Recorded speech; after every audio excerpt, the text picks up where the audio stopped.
जय जगन्नाथ बंधुगण आज ब्लॉग को आप स्वागत जेहेतु आम पानी पाइप कम करूँ कल आसाला आज गोटे स्लाब था स्लाब पाइप देवाई कि बर्तमान आम जाऊँ स्लाब पाइप देवाई कि देखिपे एनएच देखो आम आसी पहुँची जाइए सैड्रे देखिपे कि रड वाइडिंग कम चली सेटरिंग कम चली रड बधा शेष हो जाए देखो आमर पाइप आसला पाइप देवु ये गोटे बाथरूम अच्छी आ सामने जो बक्स देखा डग से लाइन खसब ये दुईट बाथरूम 3 बेडरूम फ्लाट्रे पाइप देवाक जाइलु बीब्रे पाइप दिज्व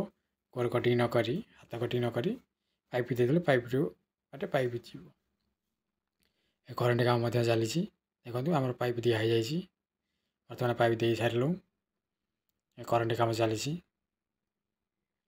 जेहेतु फास्ट स्लाब था पार्किंग एरिया लाइट पॉइंट दिया सब रड बाइडिंग देखो केते सुंदर भाव रड बाइडिंग होती यहाँ हूँ लिफ्ट देखिपे आगे जो खालटा देखा लिफ्ट आसो और ठीक तार सामने रही सीढ़ी आसन तौक जा देखिए तल केमी अच्छी तलर अवस्था देखूँ खाली काठ केते काठ लगी देखूँ 3 बेडरूम फ्लाट्रे